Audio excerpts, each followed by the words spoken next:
अस्सलाम वालेकुम नाज़रीन, मैं हूँ वसीम अली। आप देख रहे हैं चैनल न्यूज़ पॉइंट। नाज़रीन, ऐसे इंकशाफात से भरपूर एक ऐसी वीडियो मंजर आम पे आई है, मुमकिन तौर पर आपने भी देखी होगी, सोशल मीडिया के ऊपर बड़ी ही वायरल वीडियो है। और ये वीडियो जो है वो इसके अंदर जो इल्ज़ामात लगाए जा रहे हैं वो पाकिस्तान की आला अदलिया के ऊपर मुख्तलिफ़ किस्म के बड़े ही जो है वो संगीन किस्म के इल्ज़ामात हैं कि कैसे बेंच बनते हैं, कैसे फ़ैसले लिए जाते हैं और कैसे फ़ैसले देने के जो एवज़ जो है वो आपको क्या क्या फ़ायदे दिए जाते हैं और सबको कौन डील करता है, चाहे सुप्रीम कोर्ट है, लाहौर हाई कोर्ट है। इन तमाम के हवाले से मोहम्मद खान भट्टी हैं जो कि पंजाब असम्बली के सेक्रेटरी रहे हैं चौधरी परवेज़ इलाही के दौर के अंदर, जब चौधरी परवेज़ इलाही वज़ीर आला थे। और इनको जब गिरफ़्तार किया गया तो ये कहा जा रहा था कि इन्होंने बड़े बड़े राज उगल दिए और ये भी पहले कहा जा रहा था कि मोहम्मद खान भट्टी वो तोता है जिसके अंदर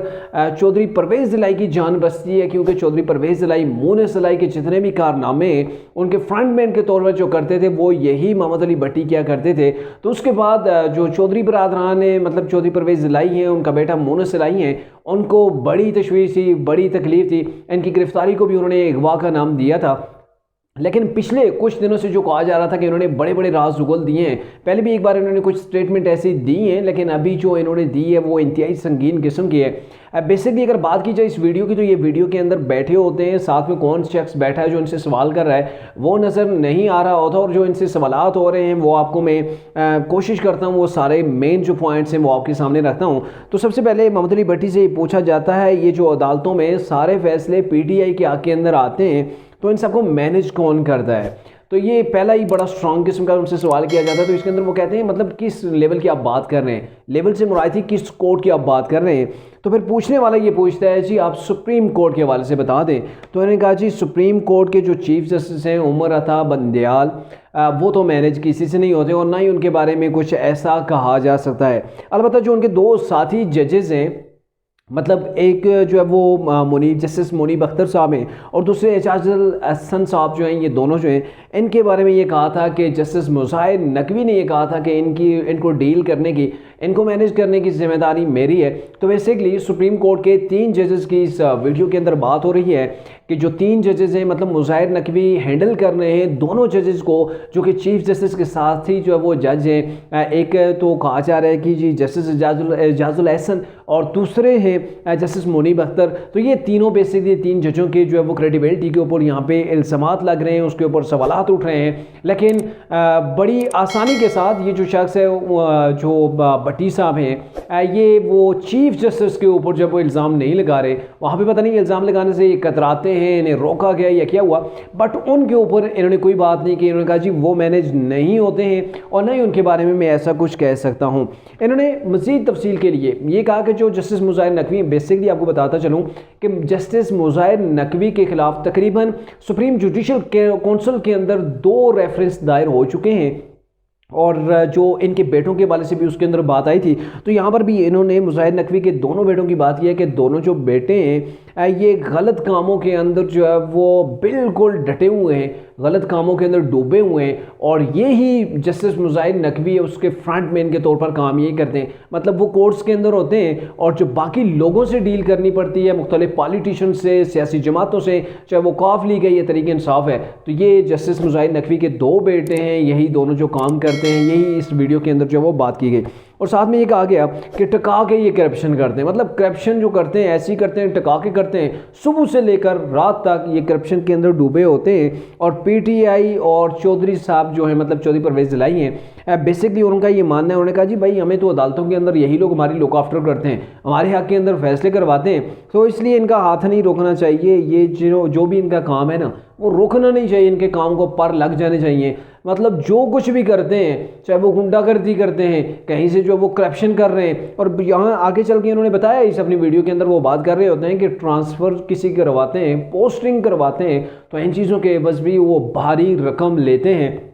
और ये रकम लेने में जो पंजाब की गवर्नमेंट थी, यानी कि चौधरी परवेज़ इलाही की गवर्नमेंट थी, वो इनको सपोर्ट कर रही थी, वो इनको डट के इनके साथ जो है वो खड़ी थी। इनको हिदायत जारी की गई थी कि ये जो जस्टिस मुजाहिद नकवी के दोनों बेटे हैं, इनको कोई रोक टोक नहीं होनी चाहिए, मतलब फुल होने चाहिए, ऑल एंड ऑल उन्हें होना चाहिए, किसी किस्म की उन्हें रुकावट नहीं है चाहिए, क्योंकि वो हमारे कोर्ट से हमारे लुक आफ्टर करते हैं, हमारे हक में फैसले करवाते हैं और हमारा तो बड़ा ध्यान रखते हैं, हमारे तो काम यूं निकल जाते हैं इस कोर्ट्स के अंदर, वरना हम कोर्ट्स के अंदर फंसे रहें। तो ये बेसिकली बात की जा रही है इस वीडियो के अंदर। फिर इनसे सवाल किया जा गया कि लाहौर हाई कोर्ट है उससे कौन मैनेज करता है, तो फिर इन्होंने कहा जी वहाँ पर भी यही काम करते थे, मतलब जस्टिस मुजाहिद नकवी के वाले से यहाँ पे भी वो इशारा दिया जा रहा है कि वहाँ पर भी यही मैनेज करते थे। लेकिन अली अफजल शाही आ गया बीच में, अली अफजल शाही आ गया, और ये जो अली अफजल शाही हैं ये बेसिकली तरीके इंसाफ के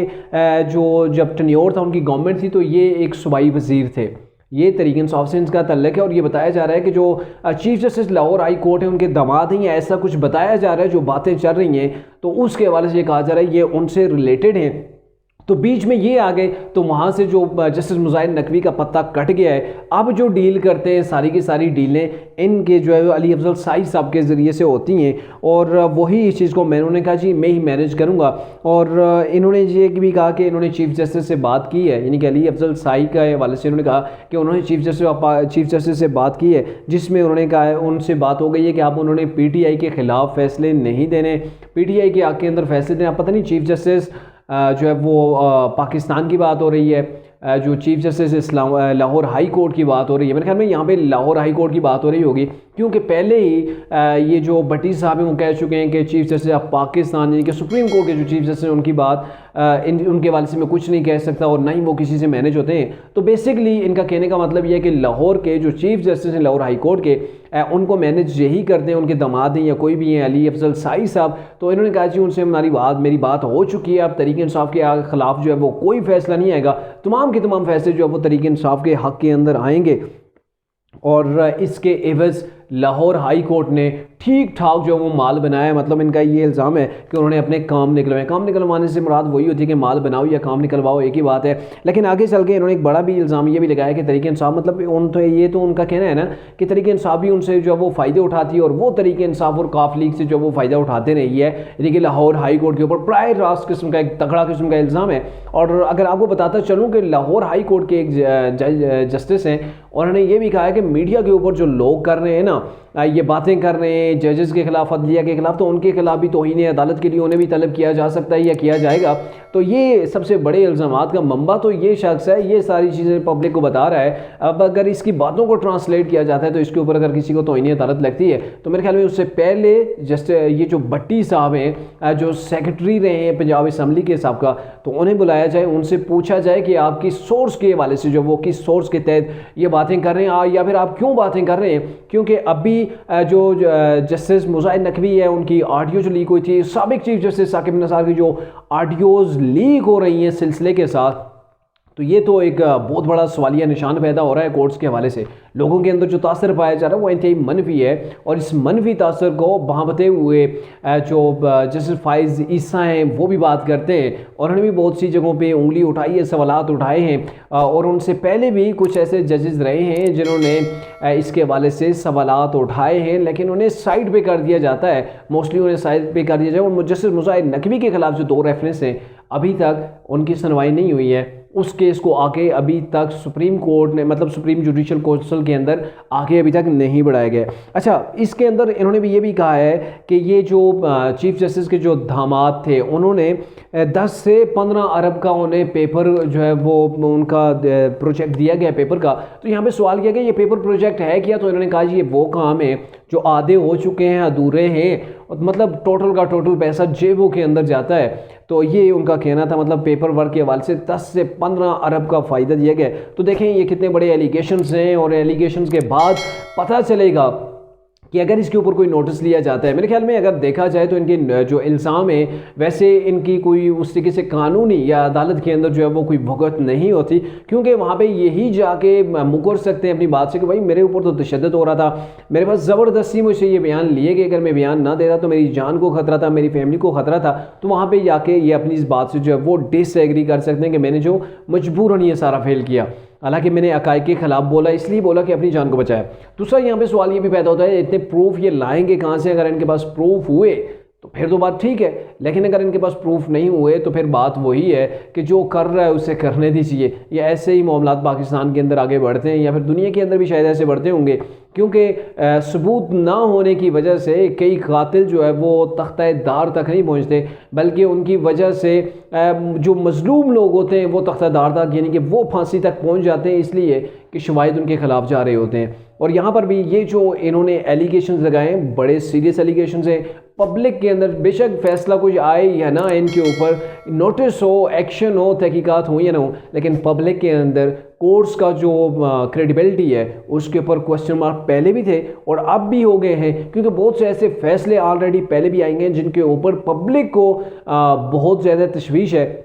और अभी जो फैसले मुसलसल तरीके इंसाफ के आगे अंदर आ रहे हैं, और उन फैसलों के बाद जो देखा जा रहा है, या फिर बार बार जो है वो इमरान को कोर्ट्स के जरिए से रिलीफ मिलता है जो इससे पहले कभी कोर्ट्स ने किसी को शायद ना दिया हो। ये सिर्फ अगर कहें तो इमरान को ऐसे जो है वो रिलीफ मिले हों, तो फिर एक नई तारीख, नई हिस्ट्री जो है वो कायम हो रही है। और आने वाले दिनों के अंदर यही रिलीफ दूसरे जो पॉलिटिकल लीडर्स हैं वो भी अपने लिए मांगेंगे। और जो कुछ रवेश जिसके ऊपर आज इमरान चल रहे हैं, आज इमरान को वो अच्छा लग रहा है, सूट कर रहा है, और वक्ती जो गवर्नमेंट है उनको बुरा लग रहा है, वो इसको तनकीद का निशाना बना रहे हैं। लेकिन नेक्स्ट जब गवर्नमेंट चेंज अगर हो जाती है तो मतलब सिर्फ ये होगा कि कुर्सियां भी वही होंगी, सिर्फ पोजीशन चेंज हो जाएगी, और तब इमरान को ये जो लोग प्रोटोकॉल के साथ, रैलियों के साथ अदालतों के अंदर आते हैं, अदालतों से इमरान को जो रिलीफ मिलता है, कल अगर इनको ऐसे ही मिलना शुरू हो गया, यही लोग जो है वो बड़ी बड़ी रैलियां लेके कोर्ट्स के अंदर चले गए, तो इमरान खान को उसके ऊपर जो है वो